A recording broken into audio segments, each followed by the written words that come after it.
Day. Today, 26th of April is World IP Day, and it's my pleasure to speak in front of all of you. Let me just share my screen. Just a minute.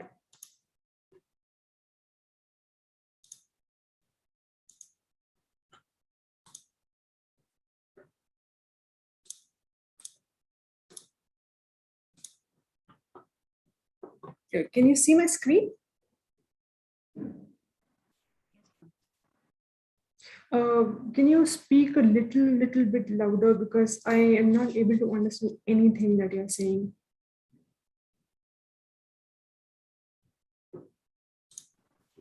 Yes, ma'am. Okay, sure, fine. Okay, now let's get started. I'll be talking about the importance of IPR in innovation. Okay. Okay, now before talking about the importance of IPR in innovation, we first need to understand what is IPR, or what is intellectual property rights. Now, property can be of two types. One is your tangible property, the other one is your intangible property. Now, intangible properties are the properties which you cannot touch or which you cannot see. Tangible properties are the one which you can touch or which you can see. For example, your buildings, your car, your books, these are your examples of your tangible properties. Intangible properties are the ones which you cannot see from your own eyes, which you cannot touch. But these are the properties under which your intellectual property falls as a heading. What is intellectual property? As the name suggests, intellectual property is a property which is created by a person or persons using his or her own intellect. And such a property can be used by that person or entity for exploiting, for in commerce, and whatever is created by that particular person or entity it is a product of one person's intelligence, hard work, and skill that is associated in getting that, in getting that property, in getting that product into coming out into its nature. Okay. Now, a few examples of intellectual properties, which we will discuss about them in a little bit more detail, are when you invent a new product here, or you invent a new process, which comes under your patent heading. If you create a new article such that it is aesthetically appealing to anybody, that comes under your design. If, for example, any person creates a new outlook, or they create a new dress, that will come under your designs. Any literary or artistic work that is created by somebody, that comes into your copyright work. And then comes your trademark, which is a symbol, a word, a logo, basically a brand that is created by a company or an entity for selling of your product. That is your trademark. We will go and explore each of these intellectual property rights in order to determine how intellectual property is important in your innovations here. So in order to determine how they're important, we first need to understand what these rights are. Okay, now coming to the first right, that is your patent. Patent is an exclusive right which is granted for an invention, which is given for a product or a process that provides a new way of doing something, or it offers a new technical solution to a problem that already existed. You can take the example of AquaGuard. For example, earlier people did not have a source of clean water, and either they used to drink contaminated water, or they used to boil water and then they used to drink, which was a tiresome and tedious process. After that, technology came where you just had to plug in your device and you will get a filtered process of water. You will get a filtered water here. That process, how that product came to being, what that process was called, that was AquaGuard, which provided you clean drinking water. That is a new and inventive process that went into actually making of that product. And after a certain number of years, a new invention on top of that was made, which was your RO system, that is your reverse osmosis. So that is your already existing things are there, and you are improving on those existing things there. So if you create any product and you do any invention, so that it is novel or new in nature and a lot of hard work has gone into that becomes your patents. The second is your trademark. What is a trademark? A trademark is a word, a name, or a symbol, or a combination of all of these three that lets you identify the goods that is made by a company. For example, if I am drinking a cold drink and I know that that cold drink is either a Coca-Cola cold drink or it belongs to Pepsi, how do I know that it belongs to any of these companies? Is because the trademark that is associated with that cold drink, that is your Coke or your Pepsi or your Fanta, it tells you from where the product or your source it originates, and that is how you know that this particular product belongs to that company itself, right? That is where your trademarks come into play. It is a source identificator of your products or your services that is being provided. The third is your copyrights. Now, copyright relates to original work that has been created by an entity or a person, and it can be a literary work, an artistic work, a dramatical or a musical work, any sound recording, a cinematograph work, or even a software program. For example, if you write a book, the moment you write a book, you have a copyright protection over it. If you make a movie, if you paint a painting, or if you make a sculpture, all of these things are under your copyright protection. That the moment you create these rights, the moment you create these work, you get a copyright protection over it. The fourth is your designs. Now, designs are often associated with patents. However, they are not the same thing. A design it refers to a shape, a configuration, a pattern, ornament, or a color combination that is applied to an article, and that protection that is given to the article, and it should be a novel design, and it has to be marketed or manufactured commercially. The reason why designs is different to a patent is patents covers your functionality aspect. Even though both of these designs and patents, both of these products or process that you're actually providing, right, they need to be novel and innovative. However, the main function, the main difference which is created in between both of these IP rights is patents belongs to your functionality aspect, that if your product that you have created that has a functional aspect to it, then it belongs to your patent category. However, if the product that you're creating here is only relating to the aesthetic appeal to it, the look and feel of how your product is, what your product is. For example, if you touch a particular material, you will have a particular feel to it. So when you design a dress, it goes to the overall aesthetic appeal as to how your clothing looks, how your wardrobe looks. That is when designs come into place. There is no functionality aspect when designs are brought into picture. However, for patents, the functionality aspect is very important. And coming to the fifth part, that is your GI. GI differs from your other patents, your other IP is GIs are not given to an individual person as such. GIs, as they say, is its geographical indication. Geographical indication is an indication which identifies the goods as agricultural goods, natural goods, or manufactured goods.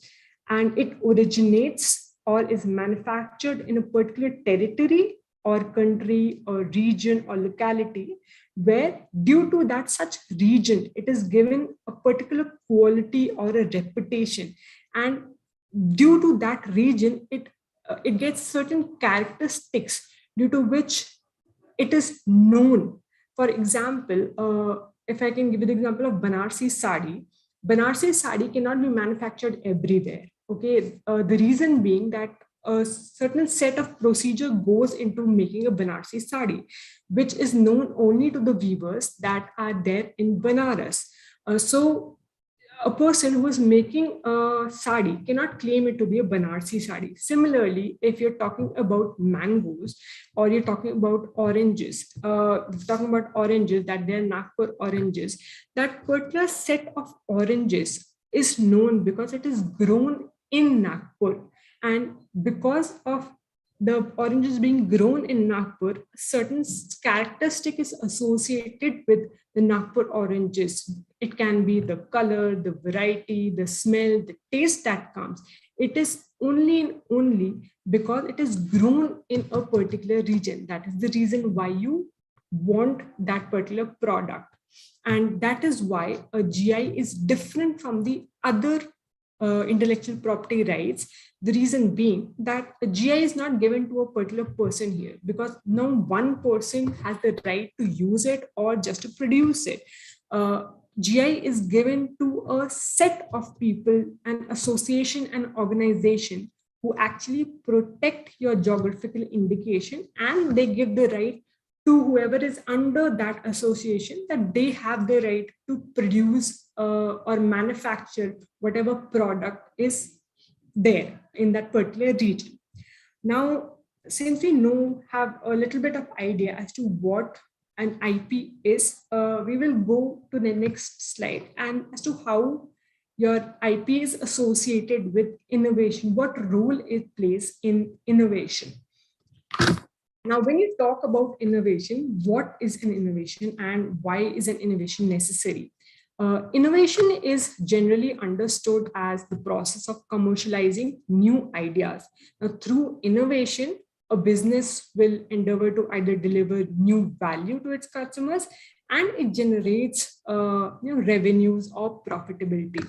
How innovation works, it can be in two ways. The first is you're either making a new product or service commercially, and this is a new product altogether. And the second is that there's an already existing product, but you're offering more efficient ways of actually doing things. The first being that it's a new product, and the second thing is that you are inventing on the already existing product and you're improving the efficiency of that. Now coming to as to why a new innovation is necessary, how is it related to your intellectual property?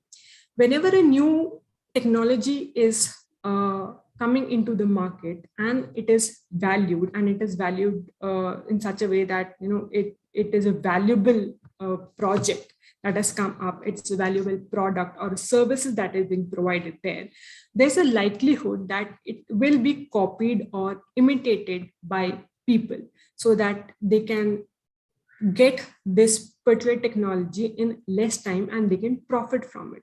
Due to such copying, the potential profits that goes into the original inventor's pocket, the amount that should go into the original inventor's pocket, that goes down, because if people are getting the same amount, people are getting the same technology in a lesser amount, why will they like to pay a larger amount for the same technology here?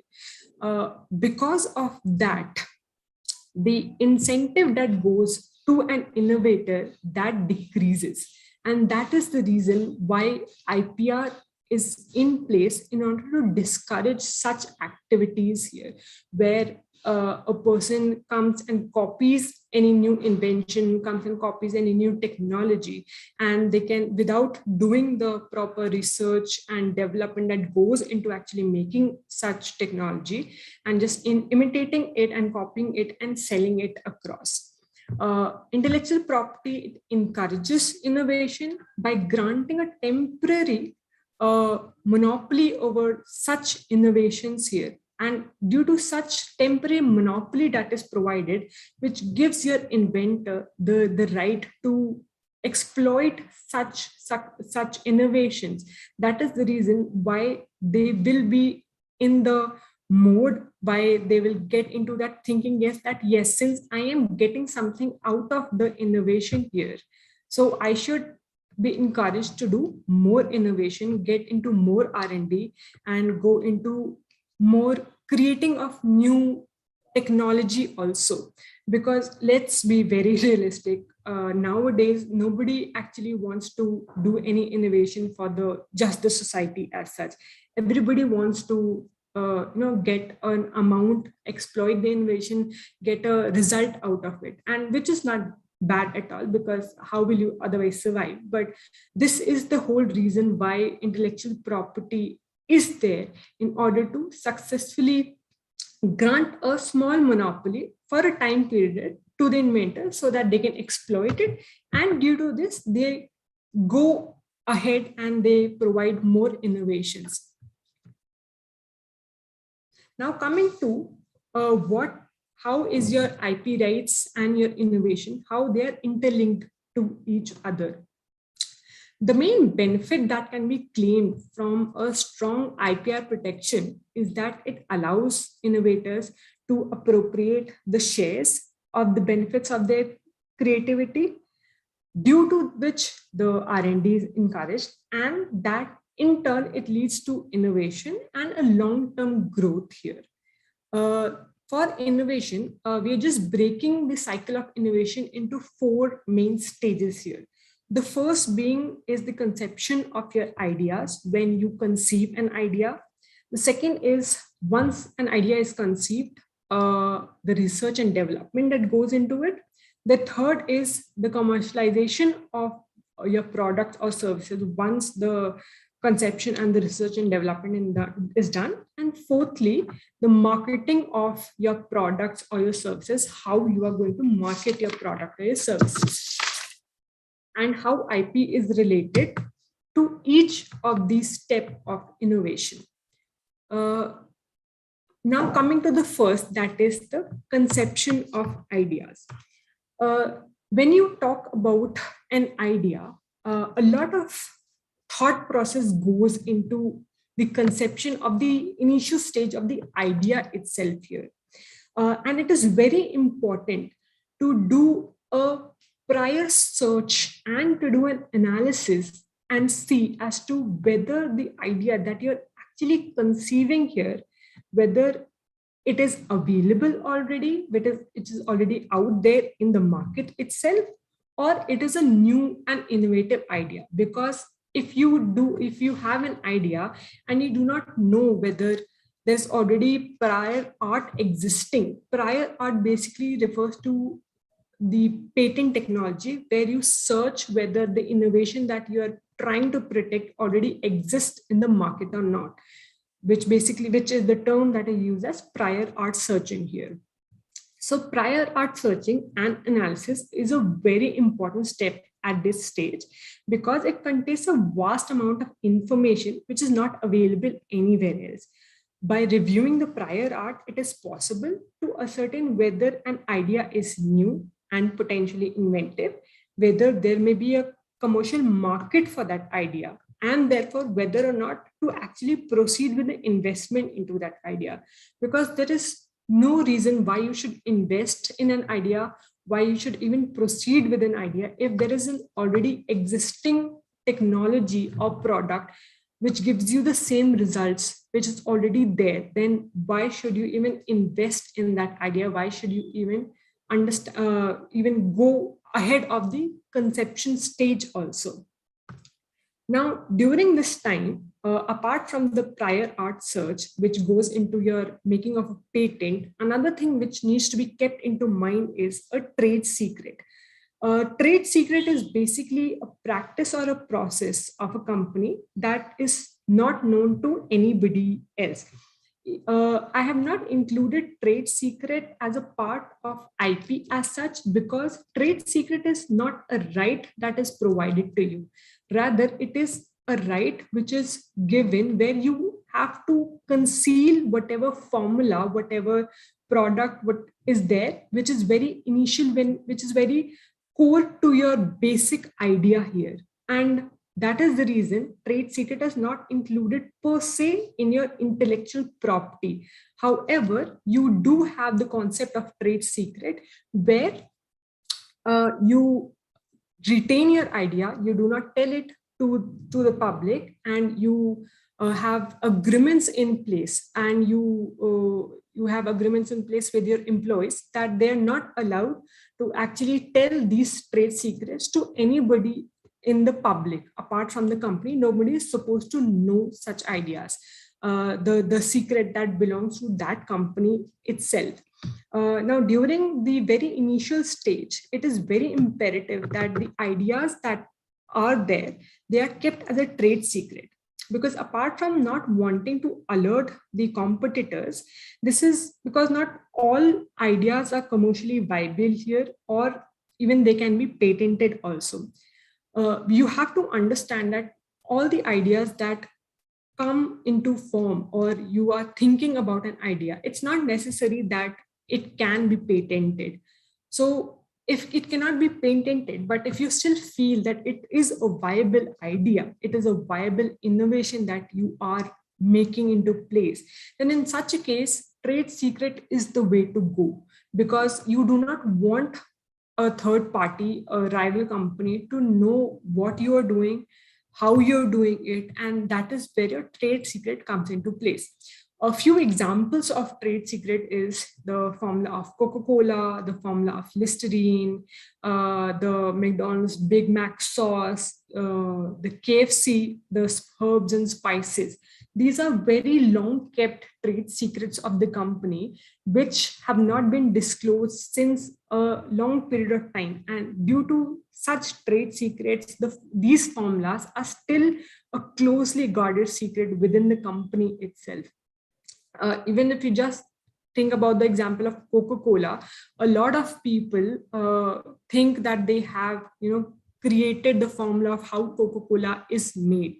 But since it is a trade secret, the company does not disclose whatever new information comes online that, of course, this is the formula or not, because it is a trade secret and it is kept very well hidden within the company itself. So that is something which you need to understand at the very conception of the idea and the very conception of your innovation itself, whether it is worth going ahead and patenting or not, or whether it is, you should just keep it as a trade secret, and then at a later point of time think as to whether you should patent it or whether to keep it as a trade secret also, because both have their pros and cons associated to it. Now coming to the R&D stage, the IP tools which are used during conception of an innovative idea step, that was the previous step, they continue to be relevant during this stage as well. The reason being, trade secrets continue to be relevant, especially if the enterprise it has to decide on whether to file a patent application, as they do not want the competition to access any vital information. That is the first thing. The second thing being that during this period, researchers should consult several sources of information that provide input for success of the project. A lot of information is already available in the market for whatever R&D you might be doing. If it is a very, very new and novel invention, that something which has not yet been invented, then in that case, it's a very different scenario.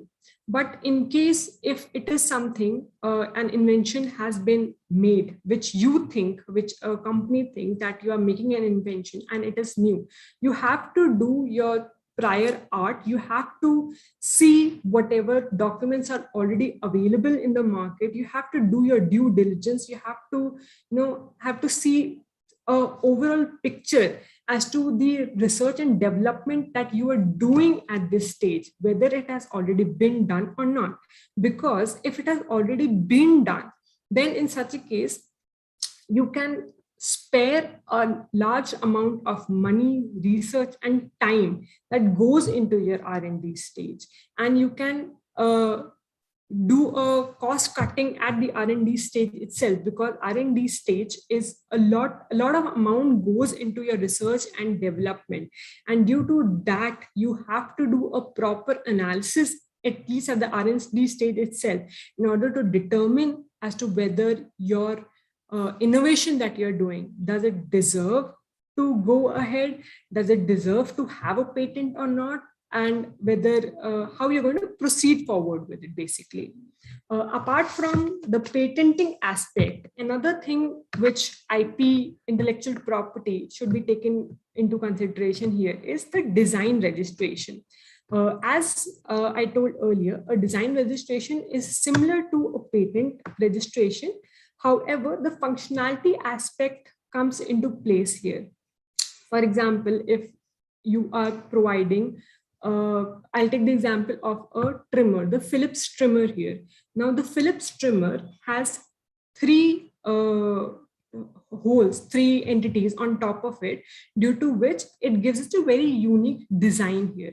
Now, if Philips goes and says that this is the design that I want to protect, because the look and feel of that trimmer is very different and it is very new, it is very novel, and no such trimmer is existing in the market today, they can do that. However, the moment functionality aspect comes into place here, for example, if that particular design in somehow results in the functioning of that particular product, that particular invention, then in that case, it goes into a patent. Otherwise, if it is the design is made just for the look and the feel of that particular product, then it is for a design registration.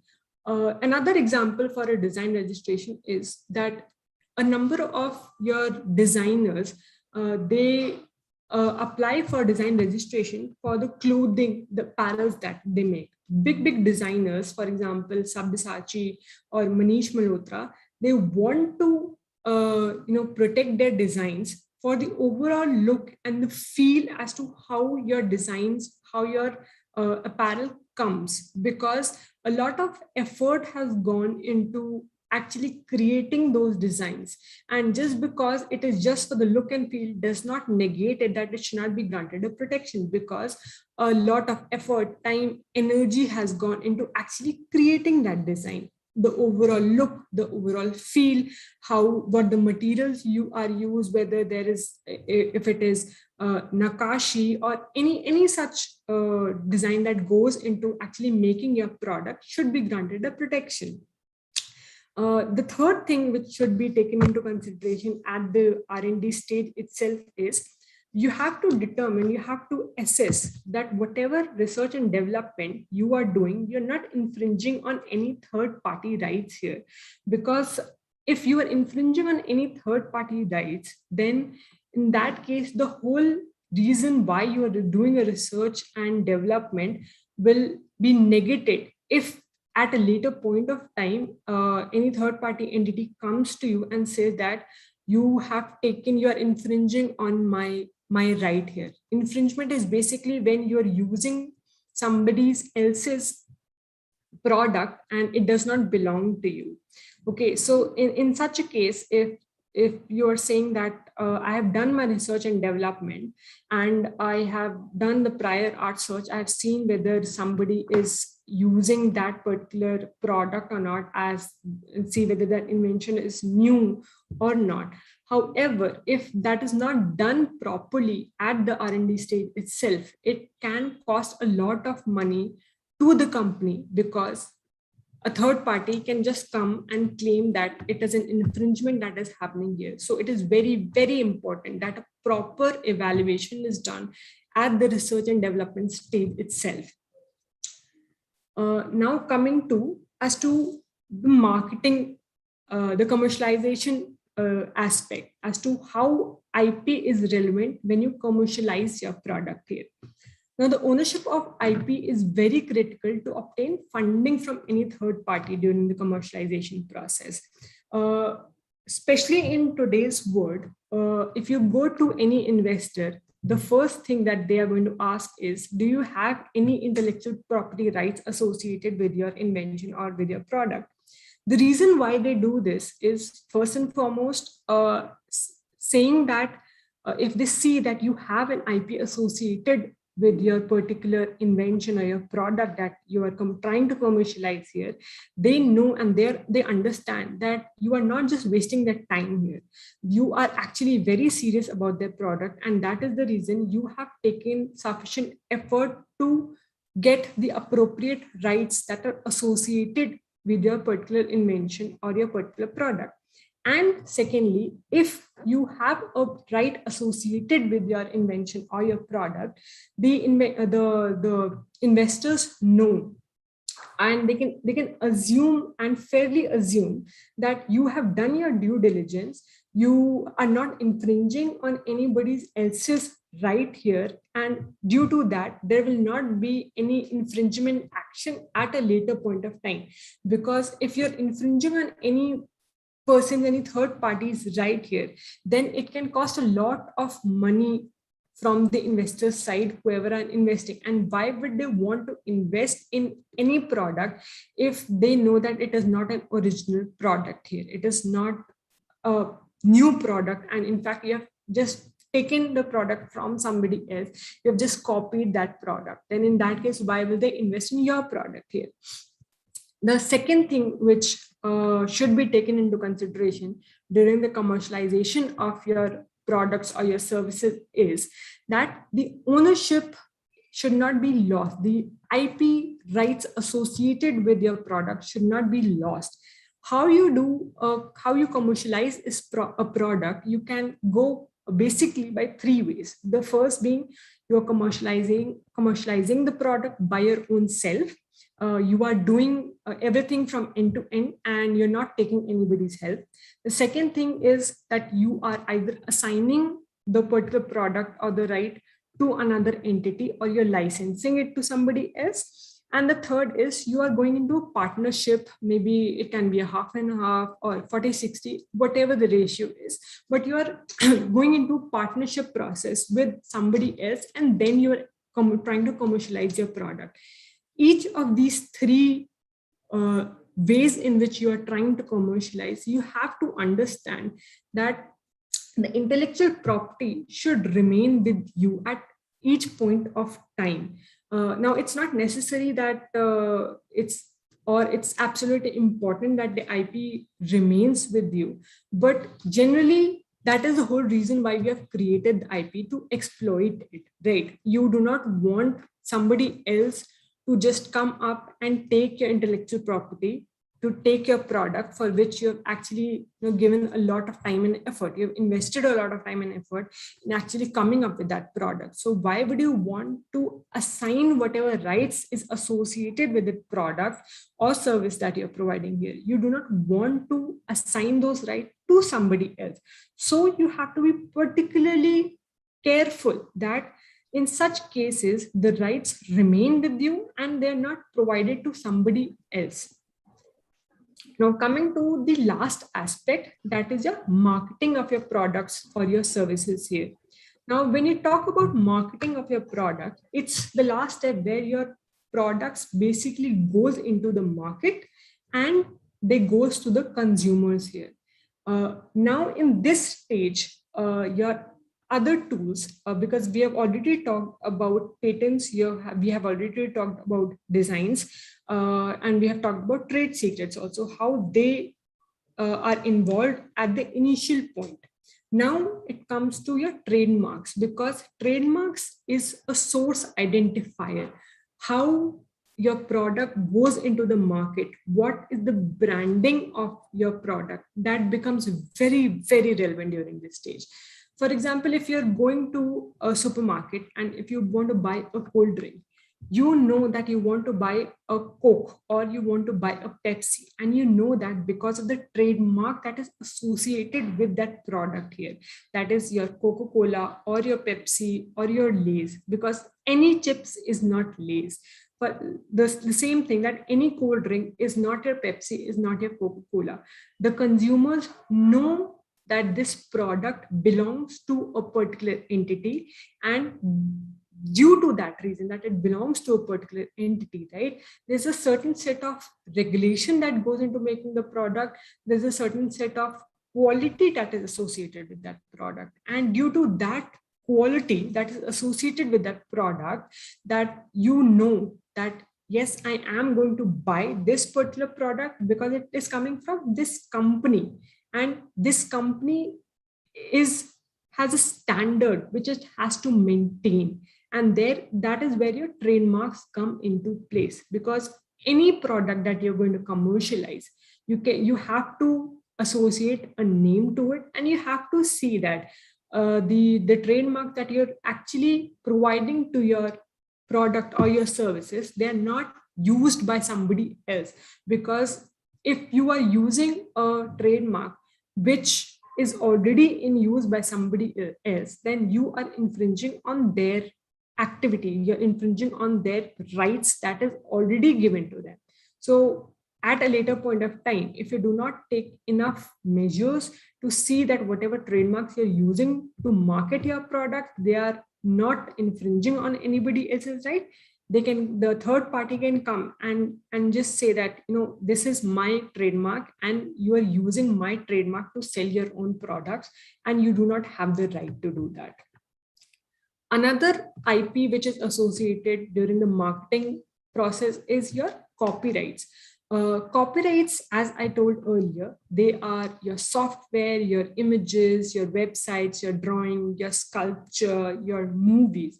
So any material that is being provided by you, and you are the original creator of that product or any service that you're providing here, then that goes into your concept of a copyright here. If you're making any movie, if you are writing any book, if you are painting any painting, or you are making any websites, the moment you create that particular material, you have a copyright over it.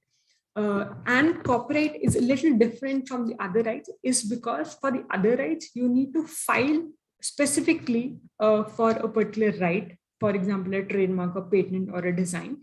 But a copyright is given to you the moment you actually create that work.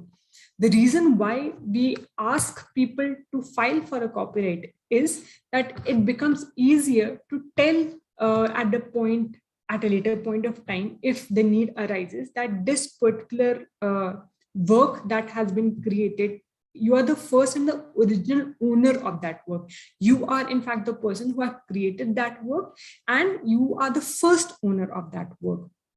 And getting a copyright registration, that gives you an evidentiary value that you are in fact the first person who owns that copyright work. Now coming to the third point, that is the enforcement of your IP rights. You have done everything. You have conceptualized your idea, you have done your R&D, you have gained the funds for actually producing your product also, and now you're marketing it. But what happens if somebody else is just infringing on your product, or somebody else is making a counterfeit of your product, or just copying your product and selling it? That is where your enforcement of your IP rights come into your marketing stage here. What enforcement of IP right basically means is that you are there to, whatever IP rights you have, you are protecting your IP rights by not allowing a third party entity to just willy-nilly copy it or just to counterfeit your products. Because if that happens, you not only lose on your revenue that you have done, you lose on the huge amount of research and development that has gone into it, because the second party is not doing any research development. All they are doing is that just copying the work there, be it your innovation, be it your counterfeit products as such, for example, your phone or your cold drink, or even for that matter, if it is a book that you have written, you have taken a lot of effort in writing a book. All the other party is doing is they're just making copies and they're selling it under their name. So what you need to do at the marketing stage is you need to enforce such rights, and you need to understand that nobody else is using your product, nobody else is copying your product, because this also affects your market share and the revenues that are generated from such rights. So it is very important that not only do you make the product, but you also enforce your right in order to protect your products. Now coming to how intellectual property, it actually benefits the economy here. If an IPR is provided, it gives exclusive rights to protect the interests of the creator, and it encourages investment in the research and information also. If an IPR, if an intellectual property right is given to any creator, it forbids the competitor or anybody else from exploiting or misusing that property without the permission of the creator. And thirdly, to create a market for that invention so that it could be of good use and it will motivate others to innovate and create also. So whenever you talk about economy and you talk about intellectual property here, if you're giving rights to a creator and that creator is doing his due diligence and he's creating a new product, it gives him some incentive that he can in fact commercialize that particular product or the services that he's creating. Due to that, your economy benefits, because if a product is made, then a lot of effort will go into marketing that product. People will purchase that product. If the product is a good product, then other people can maybe take a license to use that product also. Since I already have the intellectual property rights for my product, nobody else can use my product without my due and prior permission. And because I am getting proper benefits out of that product that I am using, which comes to me because of the intellectual property rights that are associated with it, it creates a market for that invention. Because if one person is creating a product and another person sees that, oh my God, this person is actually getting benefits out of that product, then in such a case, I will also be, given the right, I will also be in that state of mind that, yes, I should also do that. I should also create a product. I should also do some innovation that I can use for myself and I can sell it to other people also. So overall, if intellectual property is given to any invention, innovation, or any products or services, it overall benefits the economy here. Now coming to the last part, which is how it benefits your consumers and society. When you talk about your consumers and society, each product that goes to a consumer, the consumers has a set mind as to from where that product is coming, how that product is being made, and a trust forms between the consumer and the company that is actually selling the product here. So if intellectual property rights are provided to a particular invention or a product or a services, then in such case, whenever a customer actually goes to buy a product, they know for a fact that the product they are purchasing, it's a genuine product and it is not a counterfeit product or a pirated product. Because if I am just providing a product in the market, if I am just launching a product in the market and I do not have any rights associated with it, then any person that can come and they can counterfeit my product, they can make pirated goods and they can sell it. So why will I take even the effort to go through all the the stages that we have already covered, to spend a lot of time and money and energy into creating a product here when I'm not getting any benefit out of it. So if an intellectual property right is provided, then in that case, it not only benefits the inventor here, but it is a boon for the customers also and a society also, because even the company has to maintain a set of standard here. They have to maintain that this particular product, that is Coca-Cola, is coming from the Coca-Cola company. And since it is coming from the Coca-Cola company, the consumers know that they can trust the quality that is coming from that company, and it is not a counterfeit or a pirated product here.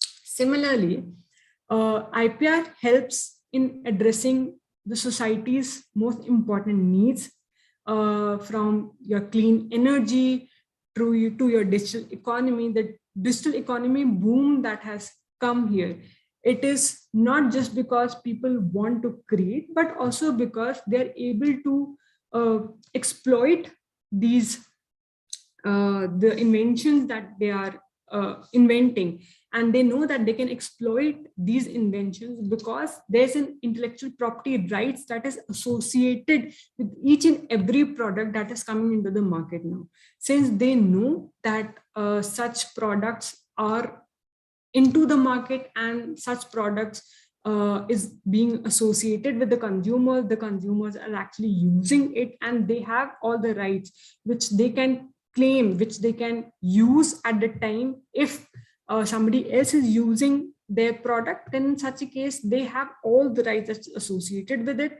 They have all the rights to, prevent any third party from using their own products, their own invention, their own services that they're providing here. Since because of this, every inventor that is coming here, they are going into giving not just the old inventions, but they're trying to create new inventions also, which is the result of digital economy or clean energy or healthcare. So we can have if you go by the entire benefits as to how it is associated to a customer, consumer, and individual, overall intellectual property is very beneficial to each and every aspect of your innovation here. We can see that innovative technologies stand a better chance of successfully reaching the marketplace if the three main tools of IP protection, that is patent, design, trademarks, if they're used strategically. Apart from these, even if when the trade secrets, the copyright designs, if they are used in a proper way and people know how to associate these IP benefits with the innovation that they are actually providing, it can be very beneficial to them, to the consumers, as well as the society in whole. That's it. Thank you. I would now like to invite if there are any queries.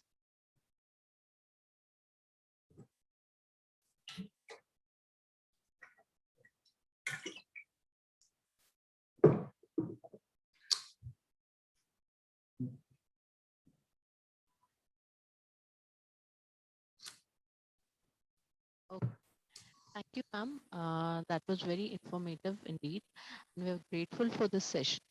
I would like to thank you on behalf of team from Tirthankar Mahavir University.